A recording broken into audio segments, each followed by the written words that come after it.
Captain Jinwoo looked at the stars through the main window of his ship and felt peaceful like he always did during these long trips between worlds. The transport vessel Serenity's Hope was not the biggest or fastest ship in the human fleet, but it was his home and he loved every part of it, from the old engines that hummed quietly to the cargo bay that carried supplies to the new colony on Kepler 7. His crew was small, but they worked well together and trusted each other completely, which was important when you spent months in space with the same people. Navigator Minji sat at her station checking their course for the third time that morning. Because she was careful about everything, especially when they were traveling through space that humans had never explored before. She had been with Jinwoo for 5 years now and knew his habits well enough to bring him coffee without being asked and to warn him when something looked strange on her screens. Engineer Tae-hyun was down in the engine room like always, making sure their old ship kept running smoothly, and Communications Officer Yuna monitored all the radio frequencies, listening for any signals from other ships or maybe even other forms of life. They had been traveling for 6 weeks from Earth, carrying medical supplies and farming equipment to help the colonists on Kepler 7 build their new world.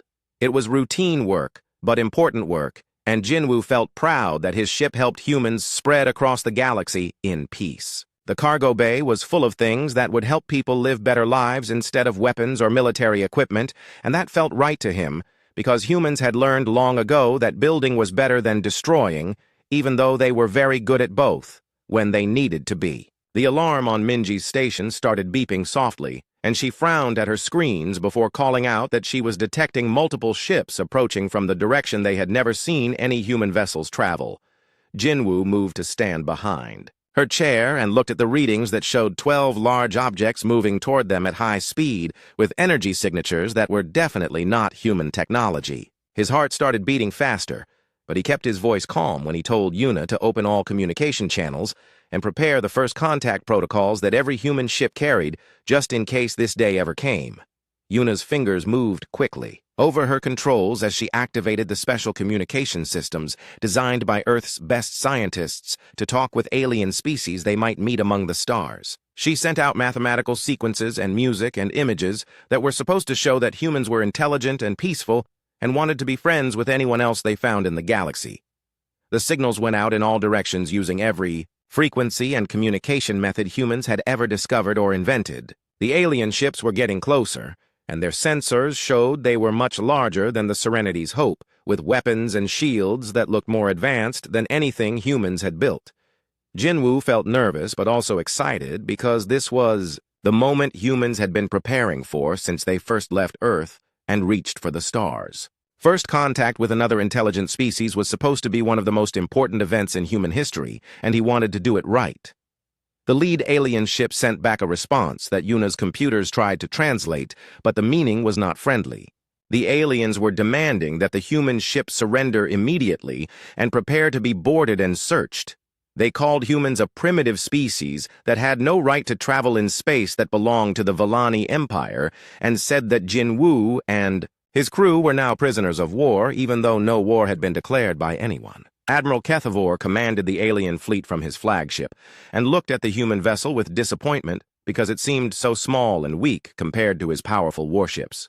The ship's design was simple and outdated, with engines that barely produced enough energy to maintain basic life support and weapons that were so primitive they might as well have been throwing rocks. His sensors showed only 4 life forms aboard, which meant this was probably just a scout ship or maybe a cargo hauler that had wandered too far from its home system. The Admiral had been hoping to find a worthy opponent when his empire decided to expand into this new region of space, but these humans looked like they would surrender without any fight at all. Their first message had contained mathematical formulas and artistic images and musical compositions, which proved they had some intelligence, but also showed they were naive enough to think that pretty pictures would stop a military conquest. Kethavor had seen dozens of species try the same peaceful approach, and they all ended up as slaves or extinct. Jinwoo received the alien response and felt his stomach drop when Yuna translated the demands for surrender. He had hoped that first contact would be peaceful and lead to friendship between humans and whatever other intelligent life existed in the galaxy. But these aliens seemed to think that humans were weak and easy to conquer. He looked around his bridge at Minji, who was quietly calculating escape routes, and Yuna, who was recording everything for the black box, and felt proud of his crew for staying calm under pressure. He told Yuna to send another message explaining that humans came in peace and only wanted safe passage through space to reach their colony. He offered to share human art and science and culture with the aliens if they would allow the Serenity's hope to continue on its journey without conflict. The message included detailed star charts showing human territory and population centers, as a gesture of trust and openness that he hoped would convince the aliens that humans had nothing to hide. Kethavor laughed when he received the second human message because it proved that these creatures were even more foolish than he had thought. They were actually giving him maps of their home worlds and military positions as if he was their friend instead of their conqueror. The star charts showed that human space was small and poorly defended with only a few dozen colonies scattered across several star systems and no sign of major military installations or fleet bases anywhere. The admiral sent orders to his other ships to surround the human vessel and prepare boarding pods because he wanted to capture the crew alive for questioning. These humans might be weak, but they could provide valuable information about their species and help the Vellani Empire plan its invasion of human space. He also wanted to examine their ship and technology to see if humans had developed anything useful that could be added to Vellani military science. Jinwoo watched the alien ships move into attack formation around his vessel and knew that peaceful contact had failed completely. He ordered Minji to prepare the emergency beacon that would send a distress signal back toward human space if something happened to them. Taehyun came up from the engine room to report that their shields were working but would not last long against the weapons the aliens were carrying. Yuna kept trying to send peaceful messages, but the aliens had stopped responding to any communication attempts. The first alien weapon struck the Serenity's hope without warning and sent the ship spinning as its shields flared and failed under the impact. Emergency lights came on, and alarms started ringing throughout the ship as hull breaches appeared in 3 different sections. Jinwoo ordered everyone to emergency stations and told Minji to launch the distress beacon immediately before their communication array was destroyed by the next attack. The beacon shot away from the damaged ship at maximum speed, carrying a complete record of first contact and the coordinates of the alien fleet toward the nearest human colony where Admiral Hyunwoo commanded the defense forces. The message was simple and clear. First contact had gone wrong, and humans were under attack by a hostile alien species that seemed to think they were easy prey for conquest. As more alien weapons hit his ship and boarding pods attached to his hull, Jinwoo wondered if the distress signal would reach human space in time to warn the colonies about this new threat. He did not know that the seemingly primitive beacon carried technology that would allow human military forces to track and find the alien fleet, or that Admiral Hyunwoo had been waiting for exactly this kind of message for many years. The aliens boarded the Serenity's Hope and captured Jinwoo and his crew at gunpoint, while Kethavor celebrated what he thought was an easy victory over a species too weak and peaceful to defend itself properly. Admiral Hyunwoo was drinking his morning coffee and reading reports from the outer colonies when the emergency alarm started screaming through New Busan Naval Command. The sound cut through the peaceful morning like a knife, and every person in the command center dropped what they were doing to focus on their screens, because that particular alarm meant only one thing: first contact with hostile aliens. He had been waiting for this moment for 20 years, since he first took command of the Colonial Defense Fleet, and now it was finally happening. Lieutenant Commander Soo-young ran to his office with a data pad in her hand and her face pale with excitement and fear as she explained that they had received a distress signal from Captain Jinwoo's transport ship. The message was short, but contained everything they needed to know about humanity's first contact with alien life, and none of it was good news. The aliens had attacked without provocation and captured a peaceful cargo vessel that was only trying to deliver supplies to colonists who needed medical equipment and farming tools. Hyunwoo listened to the recording of Captain Jinwoo's final transmission and felt his anger building as he heard the sounds of weapons fire and hull breaches in the background. The captain had tried everything possible to make peaceful contact with the aliens, including offering them human art and science and star charts showing human territory. Instead of responding with friendship or even basic respect, the aliens had demanded surrender and attacked when the humans refused to become prisoners. The data from the distress beacon showed that 12 alien warships had surrounded and destroyed a single unarmed transport vessel, which told Hyunwoo everything he needed. to know about the kind of species humanity was dealing with. These aliens were bullies who picked on peaceful ships and probably thought that humans were weak and easy to conquer because they had never seen what humans could do when they were angry and had good reason to fight back. Su Yung spread out the tactical analysis on his desk and pointed to the alien weapon signatures and shield frequencies that the Serenity's Hope had recorded before being captured. The alien technology was advanced, but not beyond human understanding, and definitely not beyond human ability to destroy when they put their minds to it. The energy weapons were powerful, but used old-fashioned particle beam technology that human shields could handle, and their ships seemed to rely on thick armor instead of the advanced defensive systems that humans had developed. Yunwoo stood up and walked to the big window that looked out over New Busan Naval Base, where the pride of the human colonial defense fleet waited in their berths like sleeping giants ready to wake up and defend their people. The UHS Incheon's Fury was the newest and most powerful battleship ever built by human engineering, with weapons systems that could crack planets and defensive technology that made it nearly impossible to destroy. Next to it sat the escort cruisers, Gangnam's Pride and Busan's Revenge, which were smaller but just as deadly in their own way. He had hoped that first contact with aliens would be peaceful and lead to friendship and trade between species. But apparently, the universe had other plans.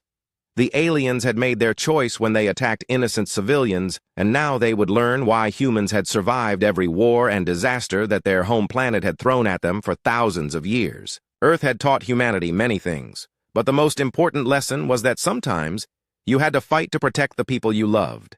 Captain Dong-yun was in his quarters, reading poetry when the call came through, ordering him to take the Incheon's Fury to battle stations immediately. He had commanded the battleship for 3 years and knew every system and weapon aboard the massive vessel, but this would be the first time he used them against real enemies instead of training targets. His crew was the best in the human fleet, with officers and enlisted personnel who had trained for years to fight threats that might never come, and now their training was about to be tested. Tactical Officer Jisoo arrived on the bridge first because she lived closest to the command section and had been running scenarios in her head ever since the alarm started ringing. She was only 25 years old but had graduated at the top of her class from the Naval Academy and specialized in alien warfare theory, even though no one had ever fought aliens before. Her job was to analyze enemy capabilities and find weaknesses that human weapons could exploit, and she was very good at finding weaknesses.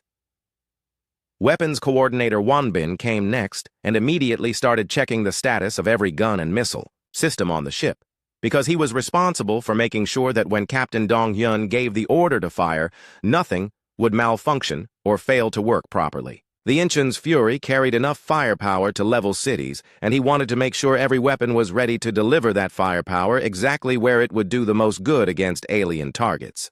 The captain took his position in the command chair and listened as Admiral Hyun-woo explained the situation over the communication system. The aliens had attacked Captain Jin-woo and his crew without any justification and were probably planning to invade human space because they thought humans were too weak to fight back. This kind of thinking was a mistake that many enemies had made throughout human history, and they always learned too late that peaceful humans could become very dangerous humans when their families and friends were threatened. Hyun-woo gave Dong-hyun his orders, which were simple and direct. Take the fleet to the coordinates where the Serenity's Hope had been attacked and rescue any survivors if possible. If the aliens wanted to fight, then give them a fight they would never forget, and make sure they understood that attacking humans was the worst mistake they could ever make. The mission was not just about saving Captain Jin-woo and his crew, but about sending a message to every alien species in the galaxy that humans protected their own. The 3 human warships launched from New Busan Naval Base and entered hyperspace travel toward the coordinates of the alien attack. The journey would take 6 hours, which gave the crews time to prepare for battle and review everything they knew about alien weapons and tactics. Captain Dong-hyun called a meeting of his senior officers to discuss strategy and make sure everyone understood what they were likely to face when they arrived at the battle zone. Jisoo presented her analysis of the alien fleet composition and explained that the 12 enemy ships appeared to use standard formation tactics that were designed to overwhelm smaller forces through superior numbers. The problem with this approach was that it assumed the enemy would fight using the same kind of tactics and technology, which meant the aliens had no idea what human military science had achieved in recent years. Wanbin showed the captain the weapon. Loadouts he had selected for the mission, including the experimental railgun ammunition that could punch through almost any kind of armor, and the smart missiles that could adapt their attack patterns based on enemy defensive responses. The aliens might have superior numbers, but human weapons were designed by engineers who had studied every form of warfare that had ever existed on Earth and improved on all of them. Commander Minho of the escort cruiser Gangnam's Pride joined the strategy meeting through video link and explained how his ship would coordinate with the Busan's Revenge to provide tactical support for the main battle. The escort vessels were smaller than the Incheon's Fury, but they were faster and more maneuverable, which made them perfect for getting behind enemy lines and attacking weak points that the aliens would not expect to be threatened. As the human fleet traveled through hyperspace toward their destination, Admiral Hunwoo remained in contact with his commanders and made sure they understood the political implications of what they were about to do. This would be humanity's first military action against an alien species, and the results would determine how other aliens viewed humans for generations to come. They needed to win decisively, but they also needed to win in a way that showed human military capabilities without revealing all of their secrets. The aliens, meanwhile, were celebrating their victory over the human transport and reporting back to their high command that humanity posed no serious military threat to Volani expansion plans. Admiral Kethavor had examined the captured human ship and found nothing that impressed him, except for some interesting computer technology that might be useful for improving Volani navigation systems. The humans themselves seemed to be a peaceful species that relied more on diplomacy than military force. Kethvor sent a message to the Volani High Command recommending that they authorize a full invasion of human space within the next few weeks, because the humans appeared to be completely unprepared for war. Their ships were lightly armed and their crews seemed more interested in carrying cargo and supplies than fighting battles. A quick military campaign could capture dozens of human worlds and add millions of new slaves to the Volani Empire. The High Command received Kethvor's report and agreed that humans looked like easy targets for conquest. They began preparing invasion fleets and making plans for how to divide human territory among different Volani military commanders as rewards for successful campaigns.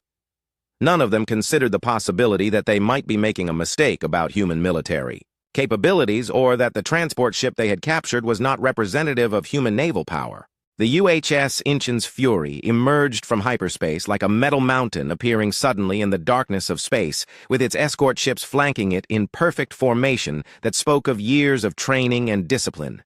The massive battleship was over a kilometer long and bristled with weapons systems that had never been tested in real combat, but had been designed by the best military engineers that humanity had ever produced. Its hull gleamed with the special armor that could absorb energy weapons, and its engines pulsed with power that dwarfed anything the aliens had seen before. Captain Dong-hyun stood on his bridge and looked at the alien fleet through the main view screen. While his crew worked quietly at their stations, preparing for whatever was about to happen, the 12 Volani warships were arranged in a defensive circle around the wreckage of the Serenity's Hope, like scavengers protecting their kill, and the sight made him angry in a way that he had not felt since his younger days fighting pirates in the outer systems. These aliens had attacked innocent people who had tried to make friends with them, and that was unforgivable. Tactical Officer Jisoo studied her sensor readings and reported that the alien ships were approximately 800 meters long each, with heavy armor and energy weapons that appeared to be designed for close-range combat. Their formation was textbook military tactics that any human naval officer would recognize, but it also revealed weaknesses that could be exploited by commanders who understood how to think outside traditional patterns of warfare.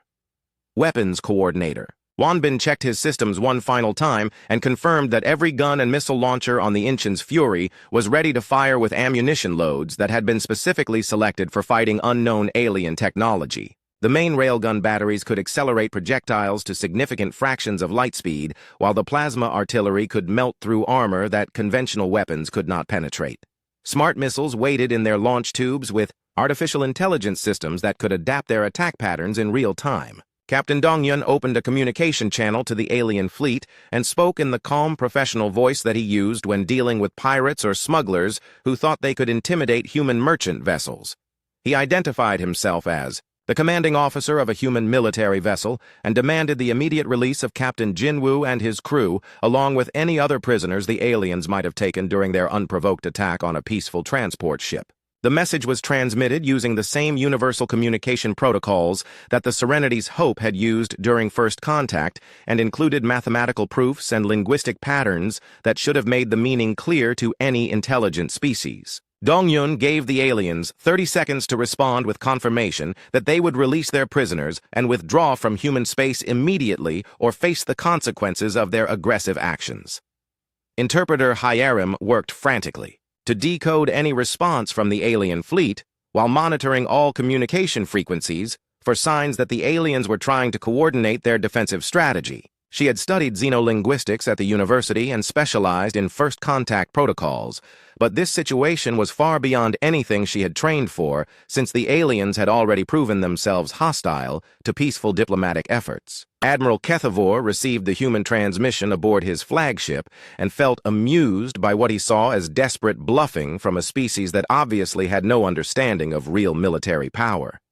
3 human ships against his 12 veteran warships was not even a fair fight, and he wondered why the humans had bothered to come at all instead of simply accepting the loss of their transport vessel and staying safely in their own territory. The admiral examined the human battleship through his sensors and noted that it was indeed larger than his own ships, but size meant nothing without weapons to back it up, and the human vessel appeared to carry the same primitive technology that they had found aboard the captured transport. The escort ships were even smaller, and probably carried minimal armament that would be useless against Villani military shields and armor systems. Kethvor decided to send the humans a message that would demonstrate the futility of their rescue mission and show them what happened to species that challenged the Villani Empire. He ordered his guards to bring one of the human prisoners to the communication room, where he could be seen by the approaching human fleet. Engineer Tae-hyun was dragged before the camera battered and bleeding, but still defiant in the way that impressed even his alien captors. The alien admiral looked directly into the camera and spoke in broken human language that his computers had learned from interrogating the prisoners. He explained that the humans were now facing the military might of an empire that had conquered dozens of star systems and enslaved hundreds of species over the past 1,000 years. Any attempt to rescue the prisoners would result in their immediate execution, followed by the destruction of the human rescue fleet. To prove that he was serious about his threats, Kethavor drew his personal weapon and pointed it at Tae-hyun's head while continuing to stare at the camera. He counted down from 10 to 1 in human numbers that his computers had translated, and then pulled the trigger, sending the brave engineer into darkness, while his friends watched helplessly from the approaching human ships. The execution was broadcast on all frequencies to make sure every human received the message clearly. Captain Dongyun watched Engineer Tae-hyun die and felt something cold and terrible settle in his chest as the alien admiral smiled at the camera and made cutting gestures across his throat to indicate what would happen to the remaining prisoners. The captain had served in the human navy for 15 years and had seen combat against pirates and rebels, but nothing had prepared him for the casual cruelty of killing an innocent person just to make a point during negotiations. The bridge of the Incheon's fury became absolutely silent as every crew member absorbed what they had just witnessed and understood that they were no longer dealing with a simple rescue mission. The aliens had just declared war on humanity by executing a prisoner in cold blood and broadcasting the act as a threat against anyone who dared to oppose them. This was no longer about saving Captain Jinwoo and his crew, but about showing these aliens that humanity would not tolerate such behavior. Jisoo looked up from her tactical display and reported that the alien fleet was moving into attack formation while powering up their weapons systems for combat. The enemy apparently believed that killing Tae-hyun would frighten the humans into retreating instead of fighting, but they had seriously misjudged human psychology and military doctrine. Humans did not abandon their people, and they definitely did not forget when innocent people were murdered by bullies who thought might made right. Dongyun activated the ship's internal communication system and addressed his entire crew in the voice of a man who had just watched evil triumph over good and would not allow it to happen again. He told them that Engineer Tae-hyun had died bravely as a representative of humanity's best values, and that his death would not be meaningless if they could prevent the aliens from hurting anyone else. The time for diplomatic solutions had ended, and the time for military action had begun. Wonbin requested permission to arm all weapons systems and prepare for full combat engagement, while Jisoo began calculating firing solutions that would maximize damage to the alien fleet while minimizing the risk to any surviving prisoners aboard the enemy ships. The crew of the Inchin's Fury had trained for years to fight theoretical battles against unknown enemies, and now they would discover whether their training was sufficient for the real thing. Captain Dong-yun gave the order that would change the course of galactic history forever when he authorized his weapons officer to engage with full power and show the aliens why attacking humans was the last mistake they would ever make. His voice was ice-cold and absolutely certain, as he declared that the Vellani Empire had just made the final error of their existence in this sector of space, and would soon learn what happened when peaceful humans were forced to become warriors. The Inchin's Fury began powering up its main weapon systems, and the energy readings that appeared on Vellani sensors were unlike anything in their military database. Admiral Keith Vore felt the first flicker of uncertainty as he realized that the human battleship was generating power levels that exceeded his own flagship by orders of magnitude. Perhaps these humans were not as primitive as they had appeared to be during first contact. The stage was set for a battle that would determine whether humanity would be seen as weak prey or dangerous predators by every alien species in the galaxy. The Vellani had made their choice when they executed Tae-hyun, and now they would discover what humans were really capable of when they were angry and had good reason to fight without holding back. The next few minutes would reshape interstellar politics for generations to come. The first salvo from the UHS Inchin's Fury shattered the silence of space as its main railgun batteries fired projectiles that had been accelerated to 20% of light speed by magnetic fields so powerful they could have torn apart smaller ships just from the energy release. The kinetic rounds crossed the distance between the human and alien fleets in seconds and struck 3 Vellani warships before their crews even realized they were under attack. The impacts were devastating as the hypervelocity projectiles punched through alien shields like they were made of paper and continued through armor plating that was supposed to stop any known weapon. Admiral Kethevor watched in shock as his second and third ships simply came apart under the impossible force of weapons that his science officers insisted could not exist according to known physics.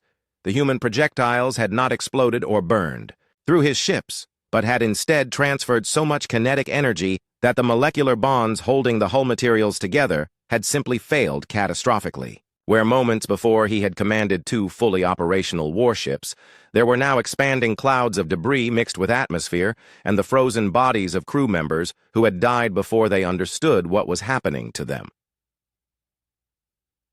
Captain Dong-yun observed the results of his opening attack and felt grim satisfaction that the aliens were finally beginning to understand the true nature of their mistake. The railgun strike had been carefully calculated to disable rather than destroy because he wanted prisoners for intelligence gathering, but the demonstration of human firepower should have been sufficient to convince any rational enemy that continued resistance was futile. Unfortunately, the Vellani did not appear to be rational enemies since they were already returning fire with everything they had. The alien energy weapons struck the Inchin's Fury and its escorts with particle beams and plasma bolts that would have crippled most ships in the galaxy, but the human vessels absorbed the attacks with defensive systems that the Vellani had never encountered before. Point defense lasers tracked incoming missiles and destroyed them with surgical precision, while overlapping shield matrices deflected energy weapons that contained enough power to level cities on planetary surfaces. The human ships continued, advancing through the alien bombardment as if it were nothing more than a light rain. Tactical Officer Jisoo analyzed the enemy attack patterns and reported that the Vellani were using conventional military doctrine that relied on overwhelming firepower delivered by superior numbers of ships working in coordinated formations. This approach might have been effective against other alien species, but humans had studied every form of warfare that had ever existed on Earth and had developed countermeasures for tactics that the Vellani considered advanced strategy. The aliens were fighting yesterday's war while humans were fighting tomorrow's war. Weapons Coordinator Wonbin requested permission to demonstrate human innovation in military technology and received authorization to deploy the smart weapon systems that had been developed specifically for fighting unknown alien threats. Hundreds of small missiles launched from concealed ports along the hull of the Inchon's Fury and immediately began exhibiting behavior that confused Villani defensive computers. Instead of following predictable ballistic trajectories, the human missiles changed course repeatedly and adapted their approach patterns based on real-time analysis of enemy countermeasures. Commander Minho aboard the escort cruiser Gangnams Pride executed the tactical maneuver that human naval officers called the Terran Gambit, which involved using enemy formations against themselves by forcing opposing ships to choose between exposing their weak points or firing through their own allies. His ship accelerated directly toward the center of the Villani formation, while broadcasting false sensor readings that made it appear larger and more heavily armed than it actually was. The Villani commanders fell for the deception and concentrated their fire on what they believed was the primary threat, while the real attack came from the Busan's Revenge, which had used the distraction to position itself behind the alien defensive line. Commander Seojin's ship fired a spread of plasma torpedoes into the unshielded engine sections of 4 enemy vessels and watched with professional satisfaction as their propulsion systems failed and left them drifting helplessly in space. Admiral Kethavor tried to coordinate his remaining ships, but found that human jamming technology was interfering with his communication systems in ways that seemed impossible according to everything his people knew about electronic warfare. The humans were not just blocking his signals, but were actually feeding false information back through his own communication networks and causing his ships to receive conflicting orders that resulted in tactical confusion and friendly fire incidents. Captain Dongyun decided to demonstrate the full capabilities of human military science by authorizing the deployment of drone swarms that represented the cutting edge of automated warfare technology. Thousands of small robotic fighters poured out of launch bays hidden throughout the human fleet and immediately began exhibiting coordinated behavior that made them more effective than any single large ship could ever be. Each drone was capable of independent action while simultaneously coordinating with hundreds of others to execute complex tactical maneuvers. The Villani had never faced anything like the human drone swarms, and their defensive systems were not designed to track and engage thousands of small, fast-moving targets that changed their behavior patterns every few seconds. Their point defense weapons were optimized for destroying missiles and large fighters, but proved ineffective against opponents that were small enough to hide in sensor shadows and smart enough to learn from every defensive response. Jisoo coordinated the drone attack with the precision of a conductor directing a symphony as she assigned targets and attack patterns that maximized damage while minimizing the risk of drone losses. The swarms flowed around alien ships like schools of metallic fish and struck at weak points that larger weapons could never reach.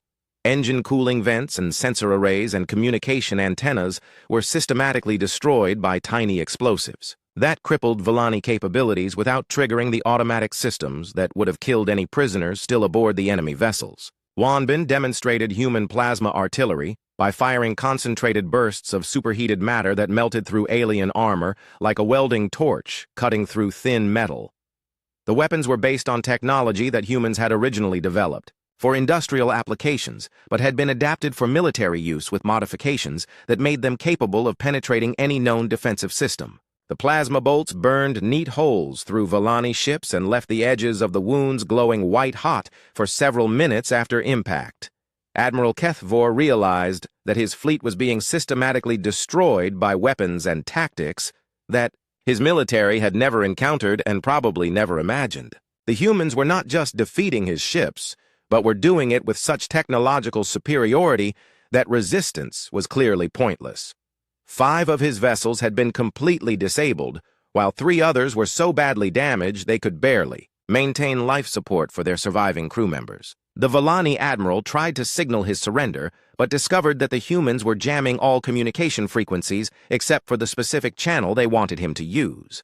When he finally managed to contact Captain Dongyun, he found himself speaking to a human officer whose voice contained no emotion whatsoever, as he explained that surrender was no longer an option for ships that had executed prisoners in violation of every civilized standard of warfare. Dongyun informed Kethavor that 2 Villani ships would be allowed to escape with minimal damage, so they could carry word of this battle back to their empire and warn other alien species about what happened when humans were attacked without provocation. The remaining 10 ships would be destroyed or captured depending on how quickly their crews abandoned their vessels and surrendered unconditionally to human forces. The battle ended with 10 Volani warships, either destroyed or drifting powerless. In space, while their crews huddled in escape pods waiting to be picked up by human rescue vessels. The 2 ships that Captain Dong-hyun had deliberately allowed to escape limped away at maximum speed, carrying news that would change galactic politics forever. The supposedly primitive humans had just demonstrated military capabilities that exceeded most major alien empires and had done it while holding back enough firepower to have annihilated the entire Volani fleet in the opening minutes of combat. Admiral Kethvor found himself a prisoner aboard the Incheon's Fury, being questioned by human intelligence officers who wanted to know everything about Volani military capabilities and expansion plans.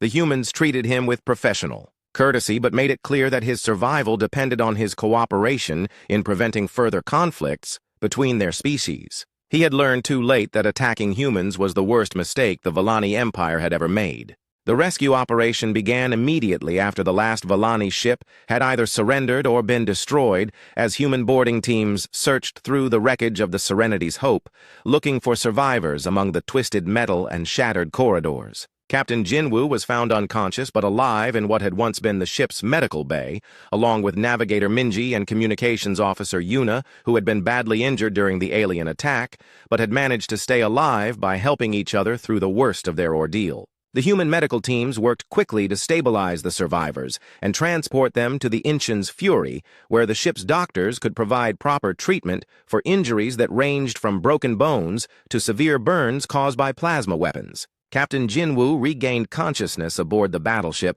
and immediately asked about his crew, especially Engineer Tae-hyun, whose execution he had been forced to watch during the failed negotiations with Admiral Kethvor.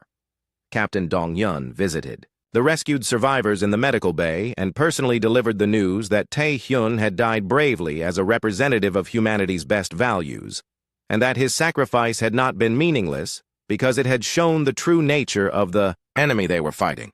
The young engineer had faced death with courage and dignity that honored his species, and his memory would inspire other humans to defend the innocent against alien aggression.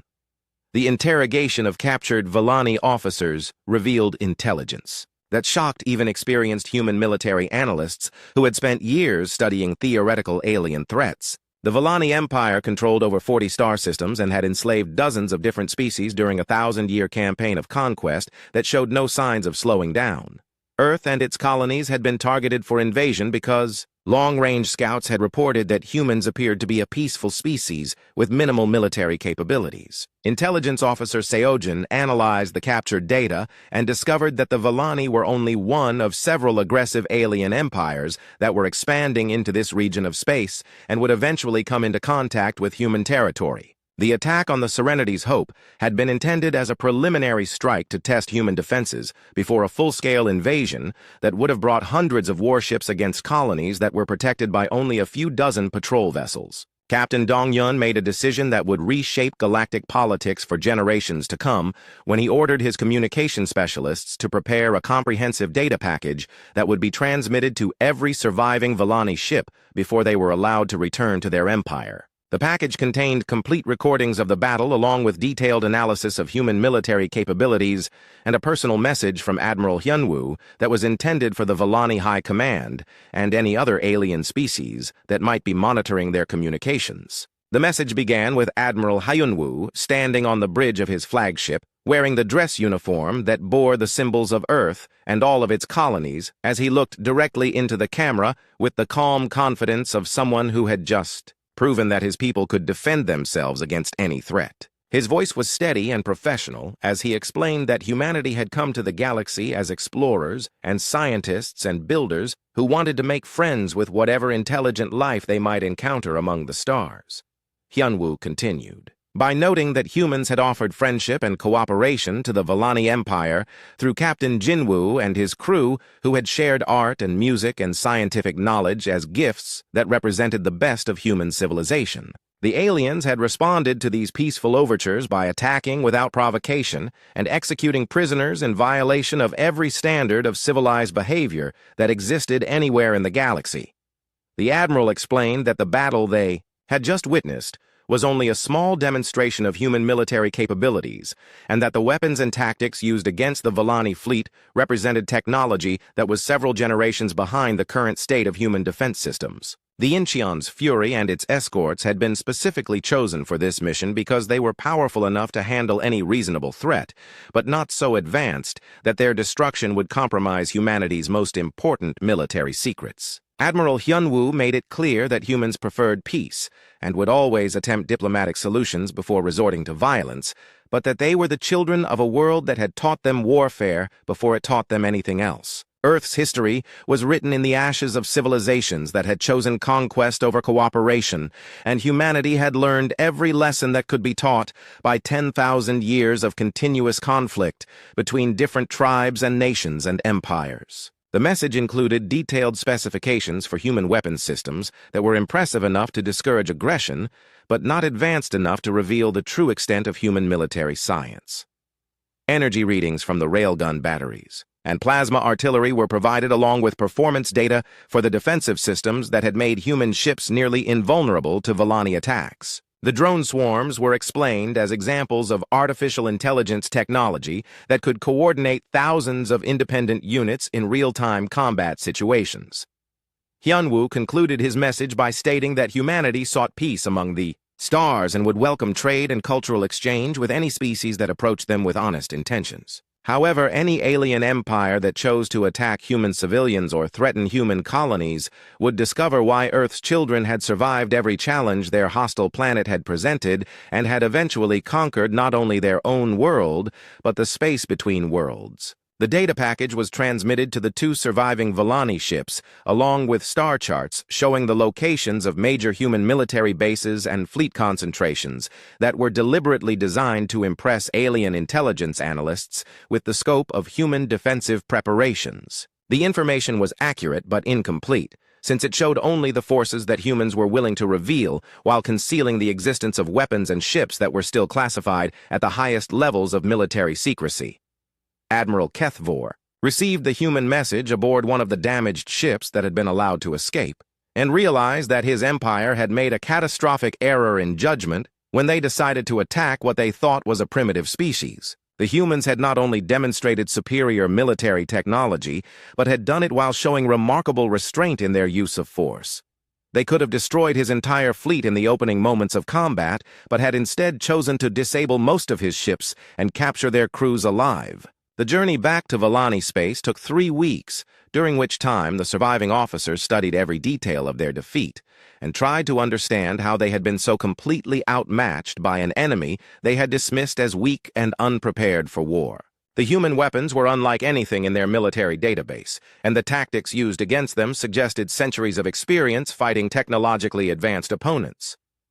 News of the battle spread through galactic communication networks, faster than the surviving Volani ships could travel, as automated monitoring stations detected the energy signatures of the engagement and recorded transmissions that revealed the existence of a new military power in the galaxy. Species that had never heard of humanity suddenly found themselves analyzing human technology and trying to determine whether these newcomers represented a threat or an opportunity for alliance. The Volani High Command received Admiral Kethvor's report and immediately canceled all plans for the invasion of human space while ordering their military analysts to study the battle recordings and determine how to avoid further conflicts with a species that clearly outclassed them in every category of warfare. Trade delegations were dispatched to human territory within days, carrying formal apologies and offers of reparations for the unprovoked attack on the Serenity's Hope. Captain Dong Yun stood on the bridge of the Incheon's Fury, looking out at the stars as his ship returned to New Busan Naval Base, and reflected on the events that had changed humanity's position in the galaxy forever. Officer Kyung-jae asked whether he thought there would be more conflicts with alien species, and received a response that encapsulated the human approach to interstellar relations in the new era that was beginning. Dong Yun explained that there would always be those who mistook kindness for weakness and who believed that peaceful species were easy targets for conquest and exploitation. The galaxy was a large place filled with different forms of intelligence that had developed under conditions that humans could barely imagine, and some of those species would inevitably choose aggression over cooperation when they encountered something they did not understand. However, the captain continued, now every alien empire in the galaxy knew that humanity protected its own, and that attacking human civilians was a mistake that would be answered with swift and overwhelming retaliation. The message had been sent and received and would be passed along through whatever communication networks existed between the various species that claimed territory among the stars.